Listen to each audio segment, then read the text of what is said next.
that's left is you and me until we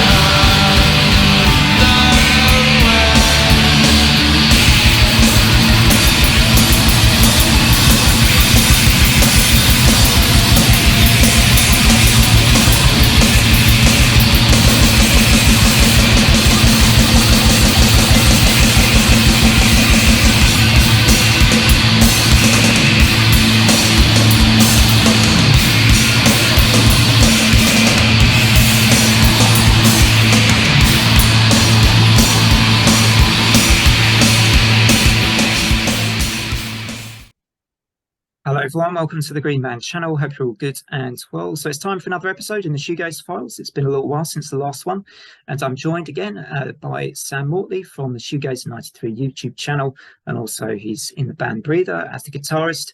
And we're going to be counting down our top 5 ride songs. A classic shoegaze band formed way back in the late 80s. And he's got his Going Blank Again t-shirt. So Yeah. I don't own any ride t-shirts, and actually I need to make more of an effort with band t-shirts on the channel, I think. Anyway, how are you doing, Sam? Yeah, I'm fine, thank you. Thank you for inviting me to the channel, Tom. You're welcome. You're welcome. No, it was good fun last time when we spoke about our top, or I can't remember now, our favorite modern shoegaze albums. And Yeah, that was right. It was lots the there. 2010s, best of the 2010s. Yeah, best of the 2010s, and some great picks there. And yeah, so we're going back a ways to Ride, I guess, but they have released a couple of albums recently, haven't they? We've had Going Blank, not Going Blank Again. This Is Not a Safe Place. Get it right. Yeah, This Is and Not a Safe Place. And Weather Diaries. Diaries 2017.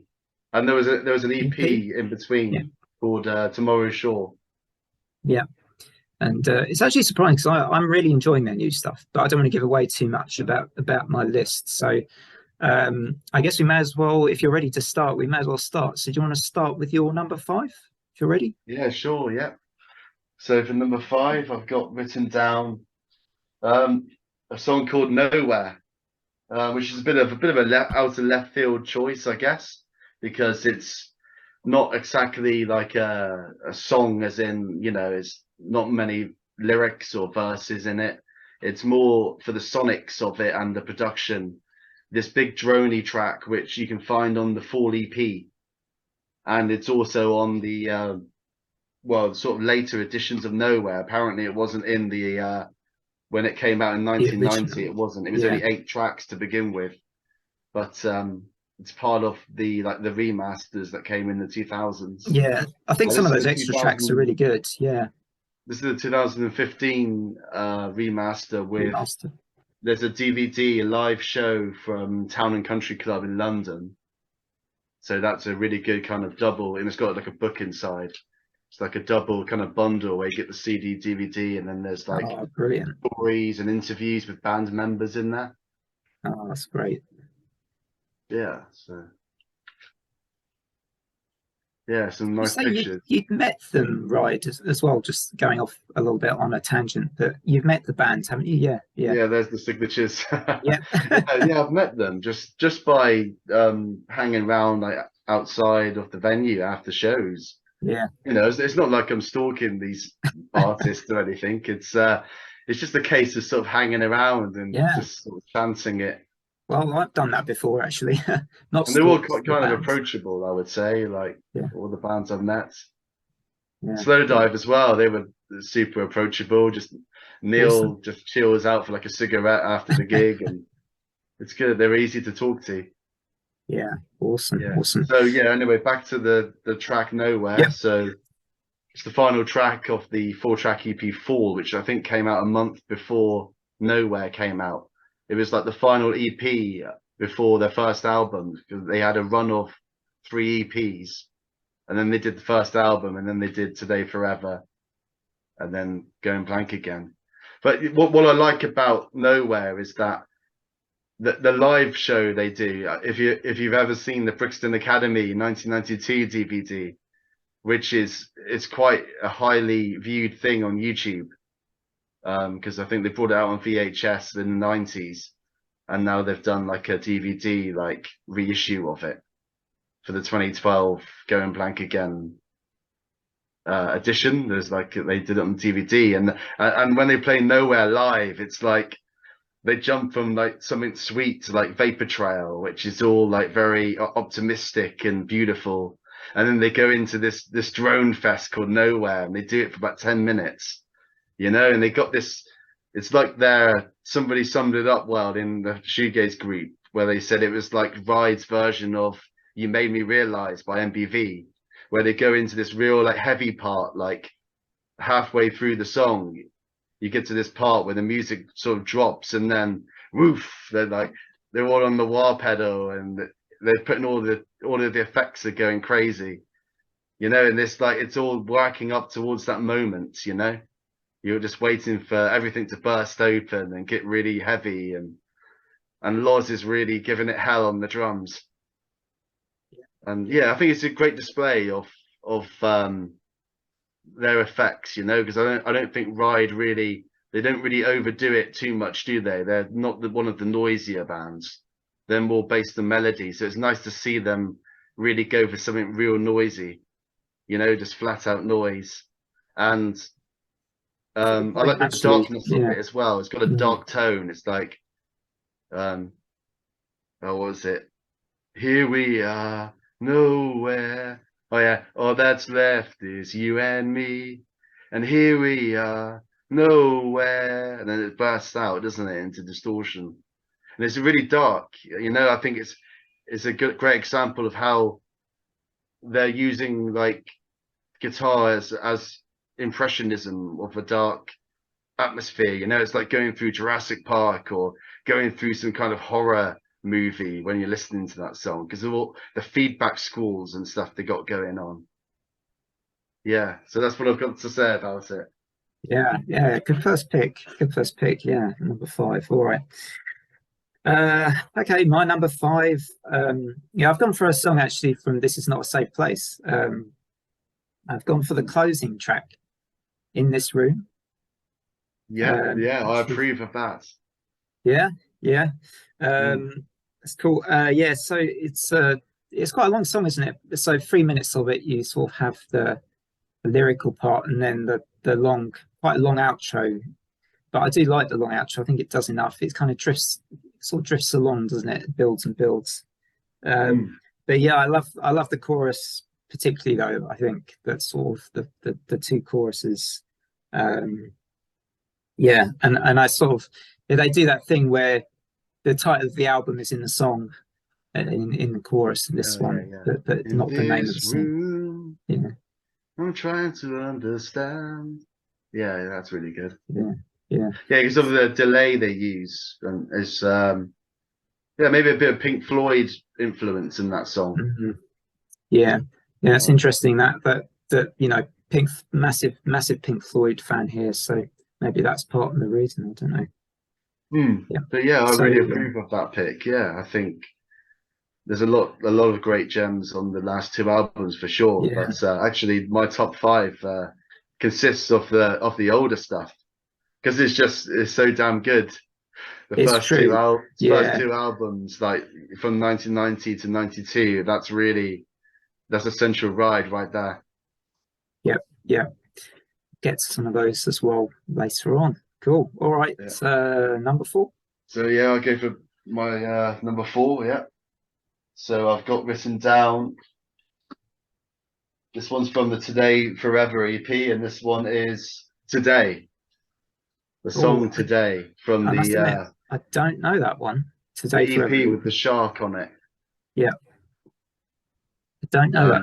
One of the best cover art designs, I think. And one of the best EPs of all genres. You know, I think it's up there with like the Tremolo EP by MBV and Morning Rise by Slowdive. That would be a key EP. And the Pearl EP by Chapter House. I think it's right up there with all of that. And so today is great. It's like this droney track. You know, it starts off with not too many effects going on. It's like this chimey, clean electric guitar that's just doing these kind of beautiful chords. I think it's just staying on this E chord. It's like dun dun dun dun, just a nice like pulsating kind of rhythm to it, and it gets you into this lulling mood. And basically they just stay on this one chord, albeit there's like a couple of bass note changes where they go like A, because that's it. Because I can play this on guitar myself. You take the first finger off, so it's like an open droning A, and then they go up to B on the top string. So it's just one chord apart from these two little roots changes with one finger, like, so they're doing like inversions on one chord. But the whole idea is that they are building it up as the song goes on. It's quite a long one. I think it's 6.5 minutes, and it kicks in like the drums come in a bit later, so everything, it starts off simple and then everything builds up where elements are coming in at certain points. So Loz starts drumming away like halfway through it, and then you've got Steve Quort's bass turns into like this it's more of like an orchestral kind of, you know, cello or violin sound. I think you can achieve it by using an ebow on your guitar, you know, the thing you have in your right hand instead of a pick. Yeah, and it's like vaguely familiar with that. works with the like electromagnet kind of things, and like it creates the vibrations by just hovering it over the strings like a magnet. So it's either that, or I think he used feedback. When I saw Ride play it live, he stood by the amplifier with his back to us, and he made the feedback from the bass amp just drone out. So if you listen to the track, it's very like post-rock kind of strings going on, and that's the backdrop to this lulling clean electric guitar, which doesn't change much. And then near the end you get like reverse reverb kind of coming in with there's definitely more like experimental reverb that comes in near the end, and it's like panning like that, left to right in the ears, and it's just a real great production. Because I think Alan Moulder produced their early stuff, like first 2 albums. So the same guy who helped get Loveless over the line, and he produced Curve and Swerve Driver. So he was a prolific guy for Creation Records at the time, like doing all of those records. I think the Jesus and Mary Chain as well, I think he was working with them. And then he did heavier stuff with like Marilyn Manson and Nine Inch Nails. So he was like really like a sought after guy in the 90s. Oh, and Siamese Dream as well by the Smashing Pumpkins. So this Alan Moulder guy was really essential to getting these great sounds. Yeah, I didn't know he was involved with some of those bands like Marilyn Manson and Nine Inch Nails. That's interesting. Yeah, I was watching an interview with the guy. What's that guy called again? Oh, Andrew Schweppes or something. Andrew Scheps. There's Andrew Scheps meets awesome people. It's like a series where he's meeting all of these engineers and producers. And I watched the whole Moulder one, which goes on for at least an hour. But yeah, today. So I can't believe you haven't heard it. That's essential. It really is. It might even be their shoegaziest track. Okay. So it's definitely worth checking out. Noted. Cool. All right. My number 4 is it's going to seem like I'm just going for stuff off the latest album because my first 2, my 5 and 4, are both from This Is Not a Safe Place. And it's Future Love. It's the first single from that album. I just really, really enjoy that track. I mean, it reminds me a bit, you know, the band Wild Nothing. Mm-hmm. Yeah, and I've been a fan of them for quite a while, and it's just when I listened to this album, it did remind me of this kind of post-punky kind of jangle pop style to that track, with a lot of it. And there's a bit in the song, I think it's like the kind of bridge of the song, where there's a really nice moment where it hits you a bit more with, I think, the reverb, and he sings the sort of, future love bit, and then there's a little pause, and Yeah, then I know so the I bit think you're that's so talking clever about. the way you have that little interval between in that moment. I don't know, it just feels like a really nice touch to the song because intervals are underrated. I think sometimes they really create something. And yeah, that's my number 4, Future Love. It's very catchy as well. And it's kind of, yeah, it's predicted. It's probably it is right, sort of one of those songs that's up my street because I love a lot of dream pop sounding stuff. So and jangle pop. So I guess that's the thing. But that's probably the last of my. I don't want to give too much away, but that's the last of. This is not a safe place for the next 3. Yeah, that's another awesome pick. And I remember it was the first single, but I was like really anticipating it, and that was the first single that came on YouTube, and it came up on my phone like, oh, Ride's got a new single out, Yeah. and it's a really great moment, just listening to it for the first time, and I was thinking, yeah, there's a lot of familiarity with that sound. It's going back to their roots still, but there's something new about it as well.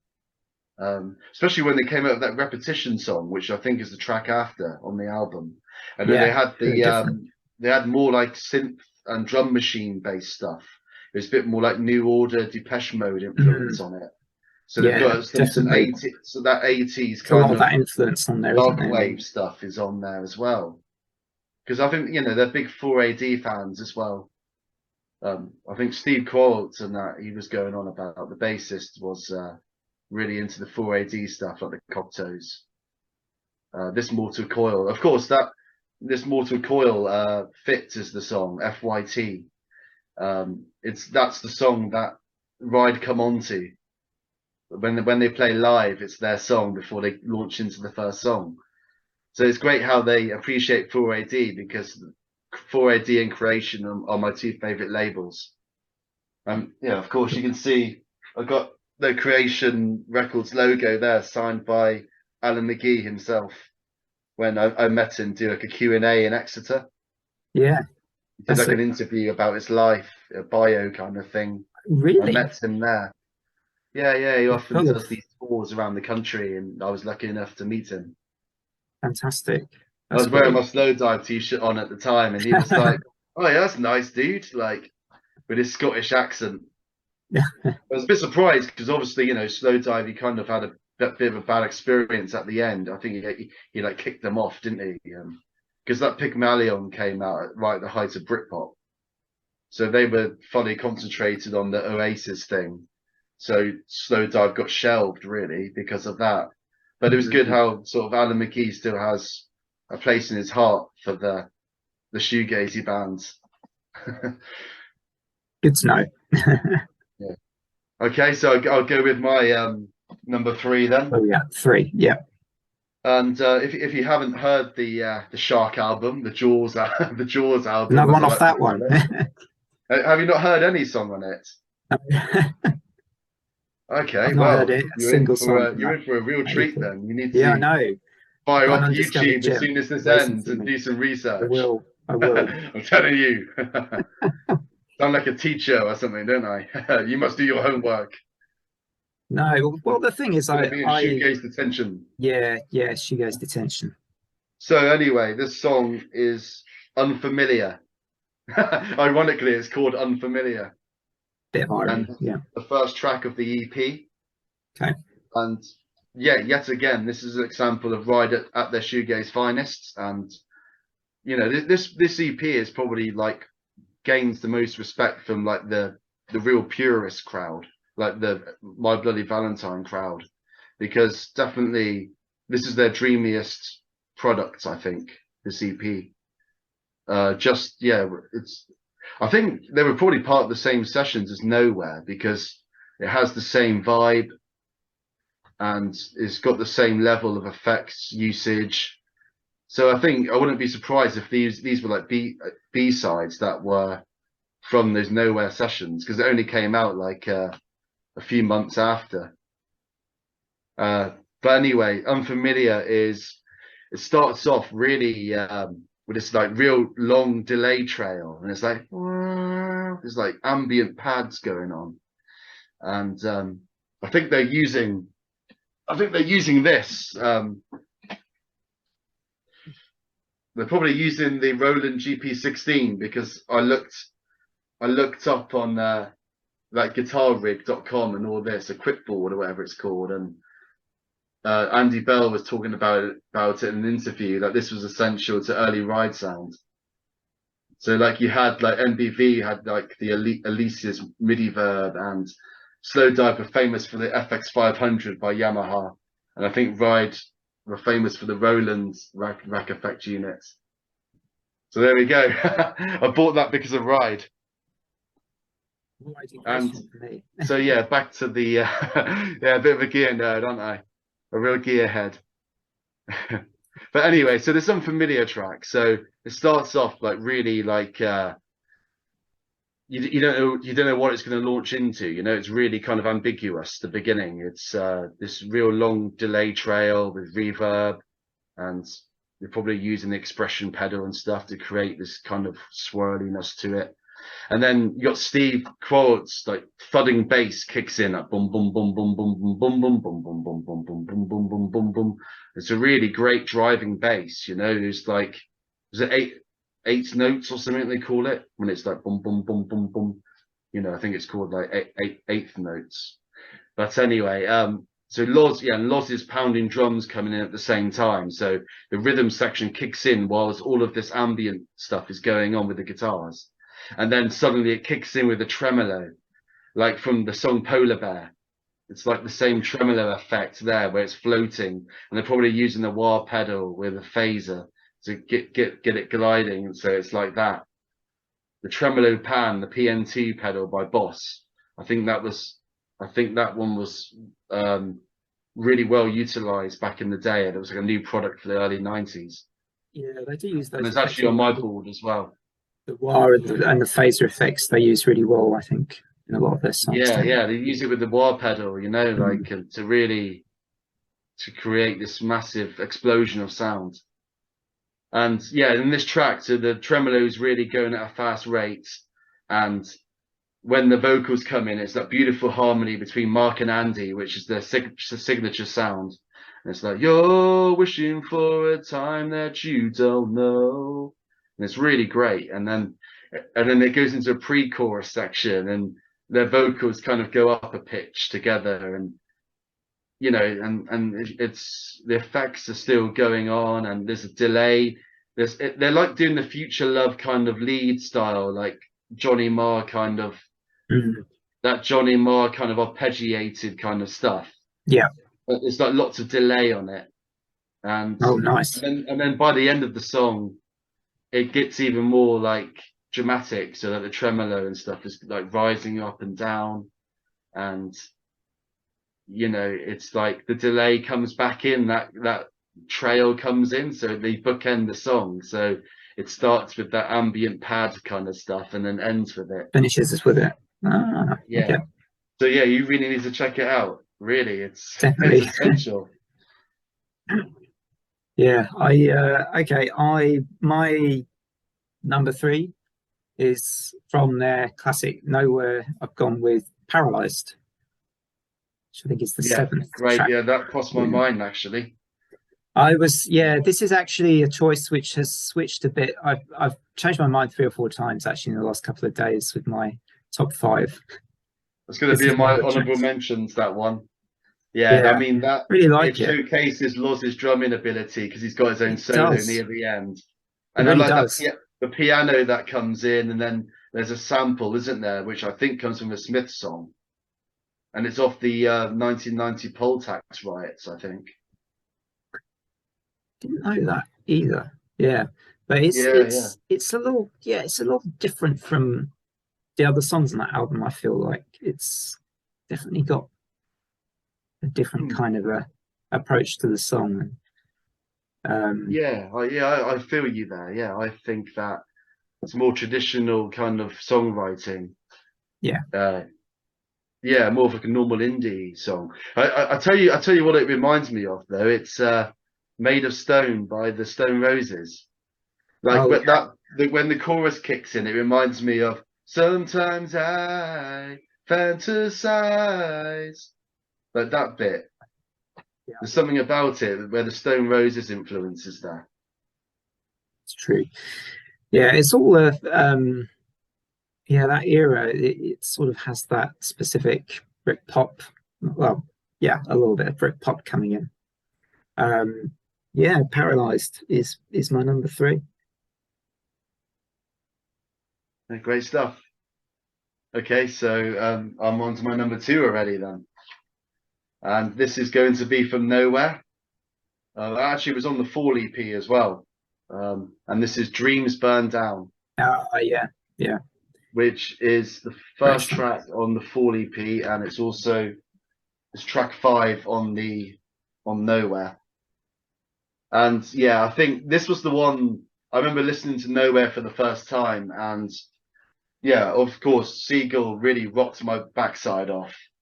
But when it got to Dreams Burn Down, I thought, yes, this is like the lull song. You know, this is the real dream. And it's when, you know, I think might be the only sort of ride song where you get that kind of MBV glide guitar going on, you know, because you can really hear this kind of morphing sound in the verses. You know, it's not traditional strumming or it's not picking. It's, you know, it's got this real glide to it. You know, you can tell they're using the tremolo arm and stuff too. And that was reinforced when I saw them live, because I could see Mark Gardner was doing the whole tremolo arm business. And yeah, I'm not sure if it is reverse reverb. It might be, or it might be just like forward reverb, but maybe more dramatic. I'm not quite sure, but yeah, just really amazing song. You know, I like the dynamic shift where you got the chokes me every time, and then on the time it just, whoa, the song just launches, doesn't it? Wow, wow, wow, wow, wow. And it's staying on this D chord. It's just basically a D chord. That's another thing to say about Ride. It's amazing how they just kind of did everything in E standard tuning. You know, whereas their contemporaries, like MBV, would like just use the strangest tunings in the world, and Kevin Shields would just, you know, he would do these like F sharp and G sharp, you know, all this kind of stuff. But Ride just kept things really simple, and it's just mostly open chords.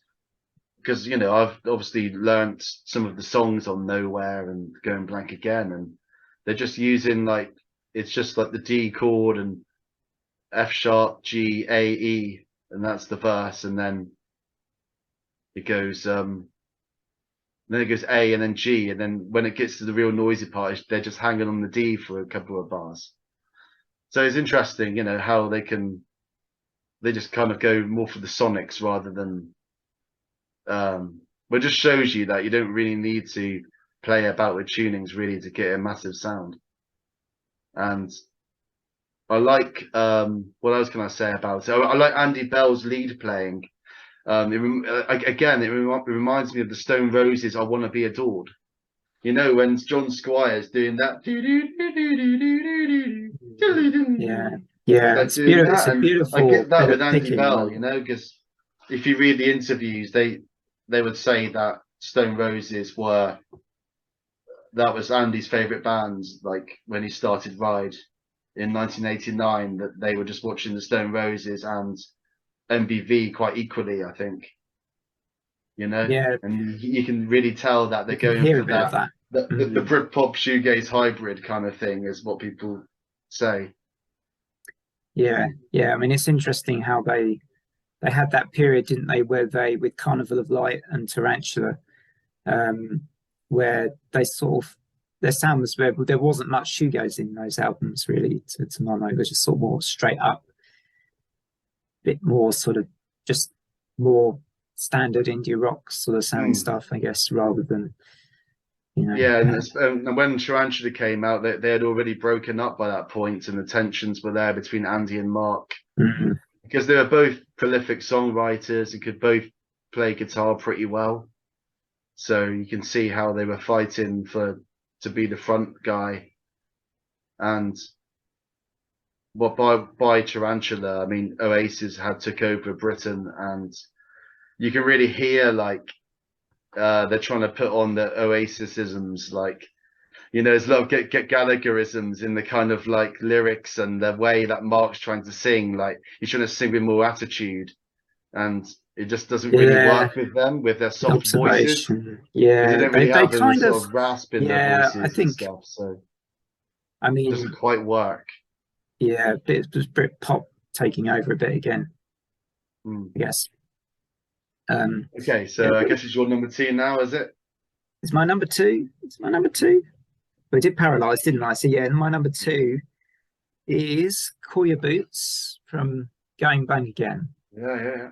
I really Yeah. love that song. There's the album It cover. starts with, yeah, so it starts with that spoken word bit, doesn't it? I really like that. Even a stop clock gives the right time twice a day, or something like that. Yeah, and then it goes into I love the vocal melodies in it. You know, it kind of you know, dun, dun, dun, dun, dun, dun, dun, you know, really nice stuff. It's kind of got that classic the contrast that they do really well of those mellow, thoughtful, reflective kind of vocals with the warm, lively fuzziness of their guitars, and just the two coming together really, really well. Oh, Alex, is that what was that a picture of? I caught a glimpse of that. Oh, there we go. That was them. That was them at Brixton Academy '92. So you got like the booklet there and stuff. Yeah, this was the 20th anniversary, the 2012 reissue, and this comes with the Brixton Academy DVD in it. That's So what you you've were got mentioning earlier. Yeah. yeah, that's right. So the full CD, and it's got Just the B, about, it's yeah. got four See the B some sides. see the set a bit there. Yeah. Wow. Yeah, and it's Oh got yeah. 4 B sides there. Going Blank Again, Howard Hughes, Also Stampede, and going blank again. Grasshopper. Yeah. All Yeah. yeah. I mean, going blank again is yeah. I Yeah, was Cool Your trying to think. Boots is Actually, do I another solid prefer pick, this? and it's in my Yeah, honorable mentions. as one of your honorable mentions. Cool. Yeah. Yeah. I just I think is there some sort of a keyboard or organ thing going on in that song as well in the background that sort of just adds another layer of like niceness to Could it. be, yeah. Hmm. Really Yeah, it nice. could well be, because they definitely use a lot more organ on that album. Yeah.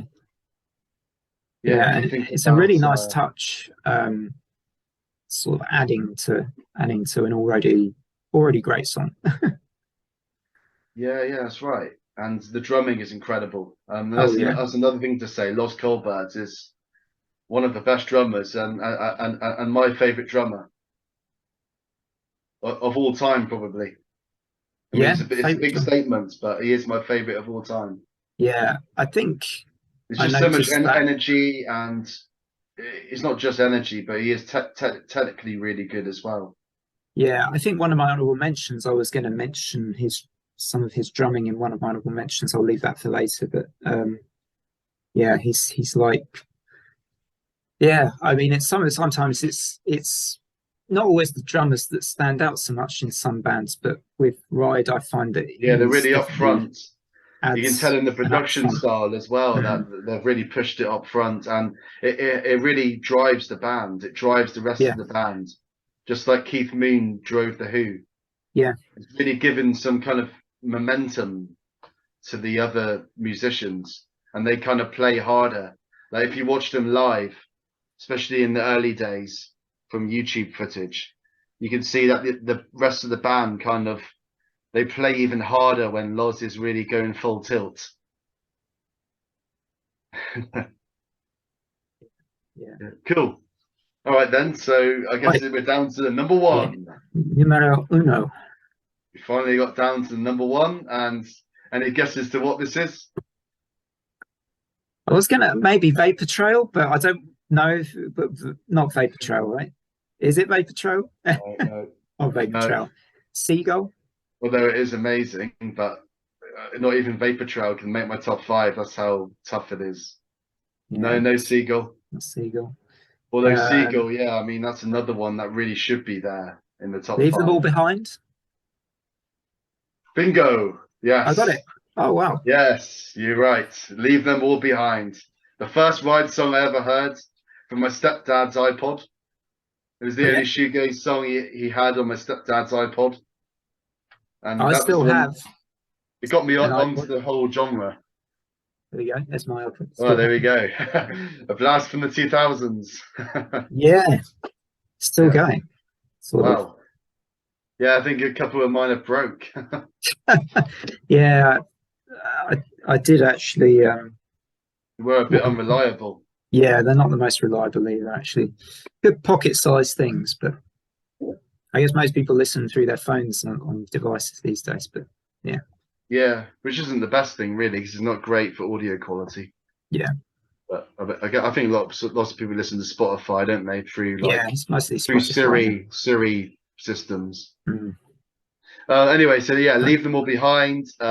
Yeah, I think it's it's incredible, that track. It's just it's a thrill ride, and Yeah, it lives great, up. great song. It's why they're called Ride, because they literally takes you on a ride.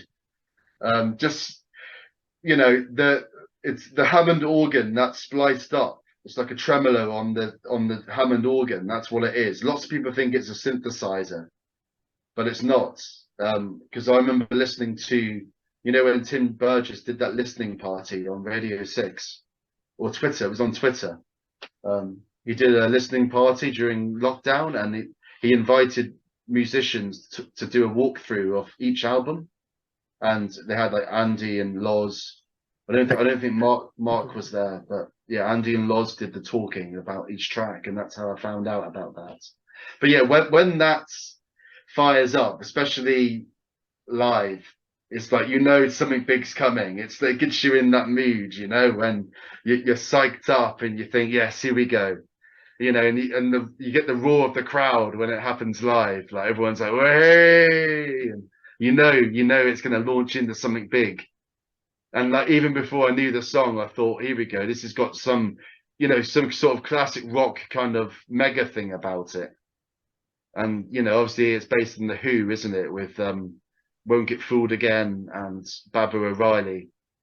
Especially Won't Get Fooled Again. It's very similar to that.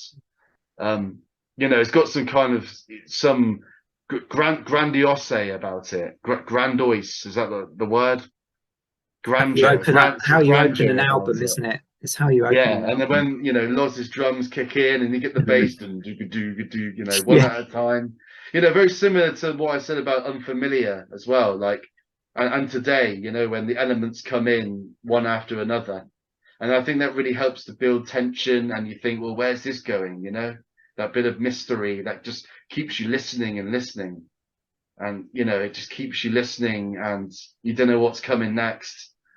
And then great 4-chord progression based around the B chord, and yeah, just amazing effects. Like how Alan Moulder, basically how he got that was incredible. It comes from an Eventide reverb unit, apparently. I think they played the guitars dry into like a mixing console, and then Alan Moulder, he like sent this auxiliary send with this Eventide unit, and basically it was like a post-production kind of thing. So they played the guitars dry, and then they added the reverb on after. Apparently they did it that way. Wow. Okay, that sounds really interesting, actually. Yeah, Eventide H3000 it's called. At least inventive, very inventive. Yeah, I think this album, it was really inventive. Like going blank again, like look at Time Machine, for example. It's like 3 songs in one. Yeah, you have that weird introduction, and then like the song starts. Yeah, and, well, they're intended That's to be all. 3 entirely different songs, and they just melded them together. Because apparently they wanted like a Beatles White Album kind of flow to it, where it's That all would these make different sense with that song. experimentations. Yeah, that's But an yeah, odd anyway, so nice. Leave Them All Behind. It's like it's a weird song, because it's like it's not like verse, pre-chorus, chorus. It's kind of just this verse, a flow of verses that kind of don't differentiate from each other, and then you've got certain segments in between the verses where it does change a bit. Like for example, it stops completely, and then you're left with this pure like guitar progression just before it launches into the final verse, and then you've got the wah solo, and then you've got the freak out, which is the ultimate high moment, you know, where it's just like, whoa, just takes your head off, you know. It's like they just throw the kitchen sink at it in the last minute or two of the song. It's like they're throwing the kitchen sink at it. It's like, well, come on then, you know, if you want to hear us at our shoegaze finest, then here it is, you know, we're throwing all the effects we've got in the studio at this. Yeah. And it's like, you know, it's just a big FU kind of to like the journalists who were like writing them off at the time, or like, you know, saying, you know, we're ourselves, we don't be affiliated with any scene. It's them just like saying, you know, we're leaving you all behind, literally. And it's like it represents like a rocket taking off. That's what it sounds like, like rocket engines, you know. Yeah.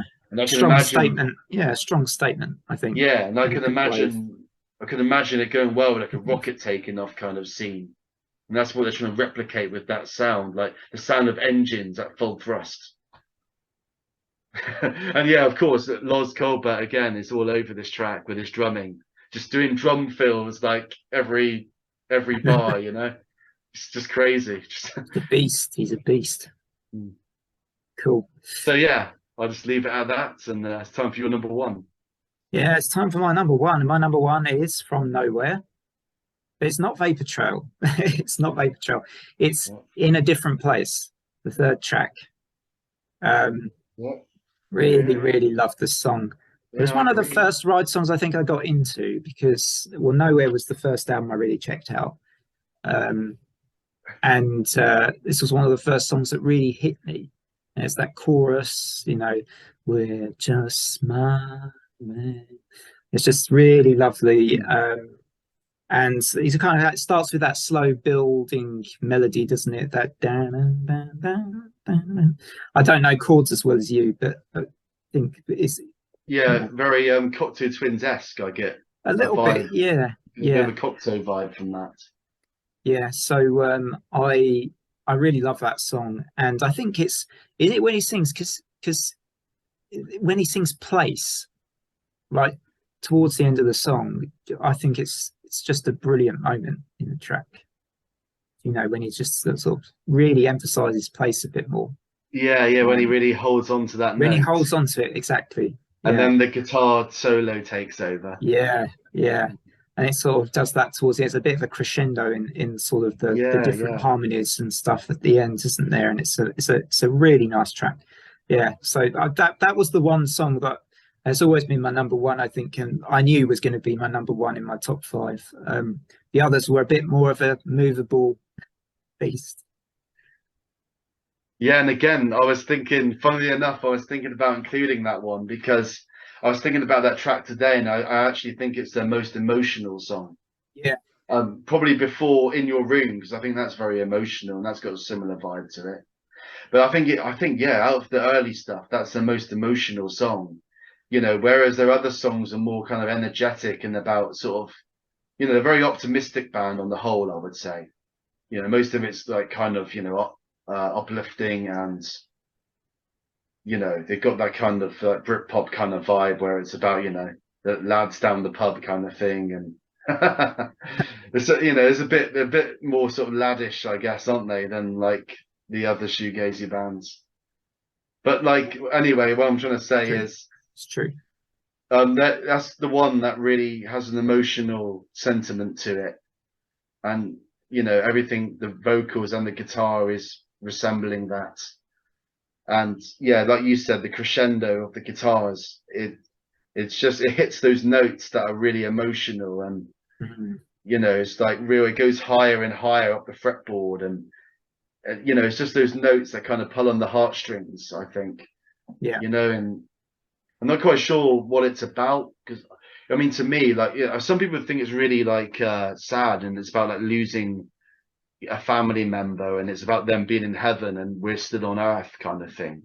But then I perceive it as being a love song where, you know, you're a couple and you're in a different place to, you know, when you're in the height of romance, and you're in your own bubble there, away from everybody else, and, you know, you're kissing the the sweetest girl in your life, and we're in a different place in that context, you know, like nothing else matters right now. I'm in that romantic moment, like the first kiss at a ball or something. Yeah. And I get that, I get that interpretation of it, rather than the morbid kind of someone in heaven kind of sentiment. But you know, Yeah. it works both ways, doesn't it? I mean, that's the beauty of music, really. You can interpret Yeah. the lyrics in different Interpretation. ways. Yeah. Open to interpretation for sure. Yeah. All right. Well, do you want to do your honorables, honorable Yeah, yeah. mentions? So, yeah, this might surprise you because it's not part of the first two albums or anything. I We went got. for Moonlight Medicine, which is the first track from Carnival of Light. Oh yeah. Yeah. Moonlight No. Medicine. Yeah. And That's quite good actually. Yeah. I'm not a big fan of that album, but yeah, it's quite a good opening track. yeah, I mean, you basically summed it up already. How I feel about it, about, you know, everything it's dry and there's no noisy aspect to it, but there is, you know, on a summer's day, like with like a nice cold beer and the sun's out, it's actually a nice, fine album to listen to. You know, it's a very summery vibe I get from it. You It know, does have a brighter 60s vibe. summer of Yeah. love kind of feel to it. Yeah. I think that's what they were going for. They're going for that summer of love, 60s psychedelia, 60s psychedelia feel. And I really like this track because it features John Lord. I don't know if you know this, John Lord from Deep Purple, the organ player, who's regarded as one of the best organ players. Yeah. No, I didn't know that. He features on this track, and he plays the solo, and Really? yeah, and I really like the he Cool. does really nice, like he uses it to like underline the guitar work as well. Like Yeah. the notes kick in, those organ notes kick in at the right times, and it Yeah, kind I of do went quite like that song. just before the song kind of falls flat, it kind of revives the song with those organ bits, you know, and it keeps the interest going.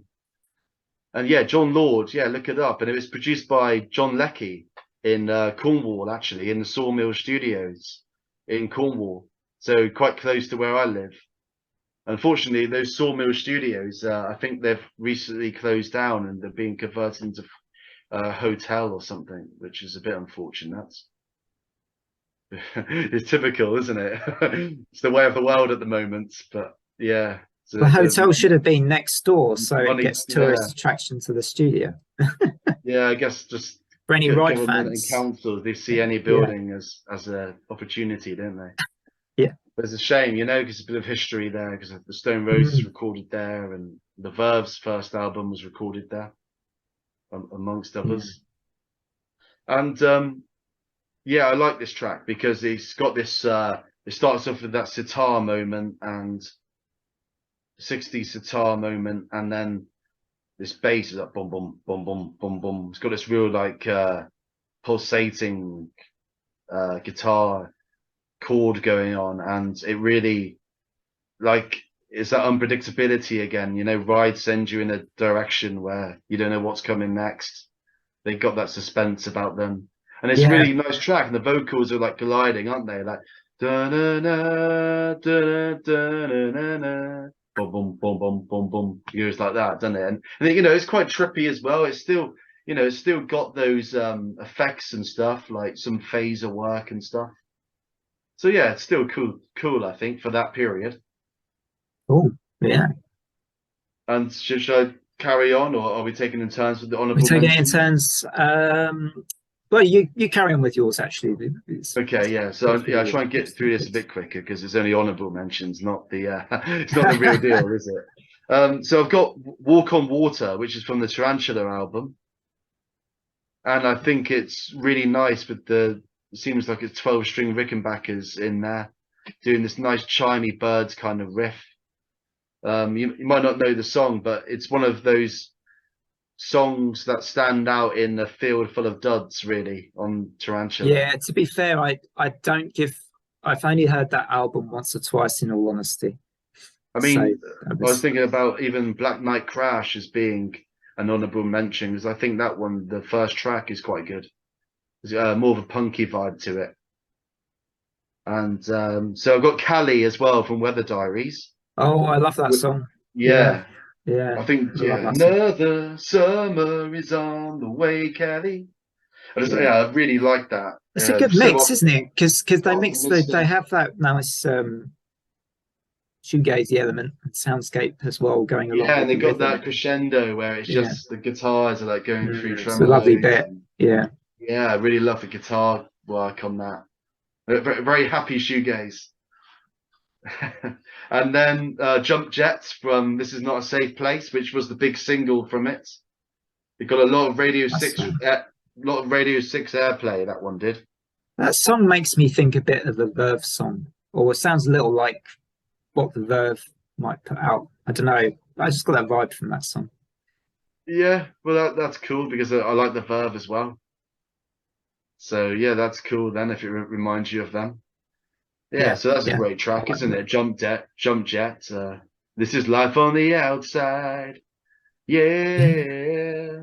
And it was really it spoke to me at that time because it was like during the coronavirus, wasn't it?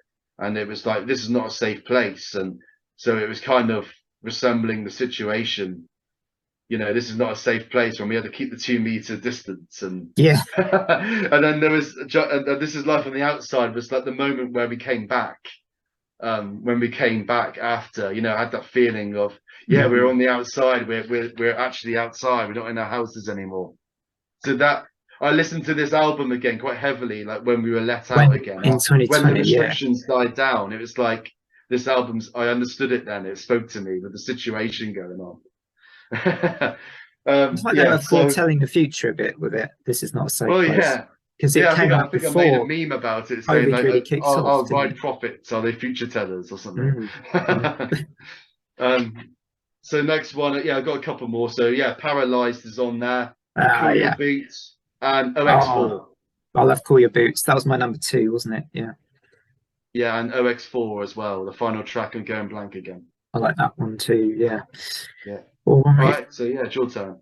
My 5, yes. So Jump Jet, this is one of mine. Honorable mentions as well. Like I say, it reminds me a little bit. I say the Verve. Yeah, I think there's a little bit of that sort of Richard Ashcroft thing going on in the song. Great chorus. Time Machine, which we talked about briefly, where you said it's like a 3 sort of songs in one thing. That now makes sense actually when you say that, because you have the introduction, and to me it's like an introduction, but it's kind of then it wheels around into something else for another couple of minutes, and it's got that strange, like, maybe you can say what the instrument is, like, I don't know if it's like a keyboard that they're sort of tapping almost all the way through it, or you know, for the sort of last kind of 2/3 I of the really track. like that. Yeah, but it's not. It works well. I think it gives the track a unique feel, almost a bit like a kind of ticking, you know, time machine or something. I think there's a bit of kraut-rock in there as well. Yeah, I think those definitely a bit of kraut-rock. Stabby staccato. Yes, You know, that's whatever the word. it is. Staccato-y, yeah. Staccato, yeah, tremolo or whatever they're using. It reminds me of like something that Can would do, or Neu, or Kraftwerk. Yeah, you know, something that could fit on Autobahn quite well. Yeah, indeed. Yeah. By the way, I was reaching for this book. So this is the Tim Burgess listening party, where there he is, the Charlatans front man, and he did over lockdown. He did these classic albums, and he invited the musicians to speak about it. And there was Going Blank Again on there. So that's how I found out a lot of the engineering tropes that happened. Lots of good insights. Yeah, you see, like it's great. You're such a fountain of all knowledge with all things shoegaze. You should have your own shoegaze series, Sam. Yeah, I should have my own channel. I suppose you've got your channel. Yeah, you've got your channel actually. So that's the point. Yeah, well, I'm still still waiting to meet Kevin Shields. I mean, that would be the ultimate interview, wouldn't it? I think Yeah, I would oh my get a few. goodness, yeah. I might get Yeah. a few million views then, because Oh yeah. I haven't had anything really that gets past 100. You know, I'm very lucky if I get over 100 views. Even though I've got more subscribers than you, which I find kind of weird, because I think you get a lot more views, you know, per video, but I got more subscribers. But It varies. It maybe that's depends because if I go outside of album reviews, my views usually aren't quite as much because I like to do other things to keep myself kind of interested in the whole experience of doing the YouTube thing. But yeah, I'd sometimes broaden out, and I find that's when, you know, naturally, because it doesn't go with your usual YouTube probably algorithm or whatever it is that you fit into. I don't really understand fully how it all works, but yeah, I know if I do a certain album, particularly if I do a prog rock or prog metal album review, then the numbers are usually quite high, and so I'm connecting to that community somehow, or that genre, especially prog. Anything prog related, if I post about shoegaze, it does okay as well, I think. But anyway, on a total tangent. Yeah, so going back to my honourable mentions, I've got a couple from Weather Diaries. I haven't actually got Kelly, and I was almost going to pick that, but one of the tracks I really love on this album is actually a 2-minute instrumental track called Integration Tape. Ah, yes. And now it's nothing, it's not really, it's just an instrumental, it's just like an ambient sort of track, isn't it? Sort of purely sort of beautiful. Well, I really like it because it works as a good album interlude. Exactly. It's one of the best interludes I think I've heard as well. Like it's just so, and it doesn't, you know, it's just 2 minutes. It's not long, so maybe that makes it a bit of an unusual pick for me. But you can just forget everything in that 2 minutes because it's such a hypnotic, trancey kind of. It reminds me of animals, nature, because it sounds like an elephant going like wow, and then there's like bird squawking noises as well, like that wow. There's some like wow kind of noise. It's like a bird squawk. Yeah, there's something like they're definitely layering things in. That goes wow. Yeah, layering things in really well. Yeah, really nice stuff. Lannoy Point, the opener from Weather Diaries, of that song. Again, it's an example of the kind of track I just enjoy. You know, it's kind of a little bit dream pop. They're moving in that direction on this album a bit, I guess. And yeah, and my last, I think it's my 5th honorable mention. My last one is Taste, which was a single, right? And it was on the later version of Nowhere, if I'm right. It wasn't on the original 8-track one. I believe that came out. That's right. As an additional track. Originally, just on the full EP. It was on the full EP as well. Yeah. So yeah, I just enjoy that track as well. I suppose it's not necessarily anything like super different in what you might expect from that kind of era, but it's just an enjoyable, quick, straight up kind of early 90s. I totally get what you mean. The drums are incredible on that. Yeah. And that's an example of those where I really like the Loz drumming on that track here, which I mentioned earlier. Yeah, brilliant. Yeah, incredible track. Yeah. So I think that was it then. That's my 5. I haven't missed any. No. So yeah, all right. And remember to do your homework on this EP. I will. Yes. Yes. Today Forever, it's called. I will definitely check that out. Today Forever. Everyone watching, make sure you listen to Today Forever. Yeah. Today and forever. yeah, that's the quantity you have to listen to it for. Yeah. Anyway, I like what you do with Chill Dude on the Couch as well. I think he's a really good person on this channel. Yeah, we'll maybe get you both on a collab at some point if you fancy it. Yeah, we could do a trio. I think that would be really good. Usually the time differences, sometimes we try and move around that, but yeah, because we're both UK based, I suppose it's easy. Yeah. Puerto Rico. Yeah. Cool. Yeah, no, I found out about that Unreal band that they're from Puerto Rico, and that was a cool find because of Chill Dude on the Couch. Yeah, no, very good. Thanks a lot. Thanks a lot, Chill Dude, if you're watching. There's probably watching. we'll see how if he gets. I don't know if I don't know if he knows much about rides, but he'll say, I'm sure, whether or not he likes The rides. Snowdive top 5 picks was really good. Watch that one. Yeah. And Yeah. the Matt Catlin one as well. Matt Catlin. Yeah, Matt Catlin Yeah. and Bartosz from Waterville. Yeah, I saw that one. There's there's a bit of a shore dive thing, yeah, going on in the channel a little bit for a little bit. Yeah. But yeah, I need to get some more interviews on. It's been a bit of a Yeah, gap. you could get recommend Nossi Ends and Velveteen.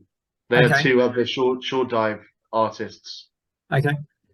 Both from the UK. Okay. Well, we'll see if I check them out and see if they're interested. Yeah. All right. Yeah. Well, and you're welcome, of course, to share this on your channel. I'll send you the. Thank you very much.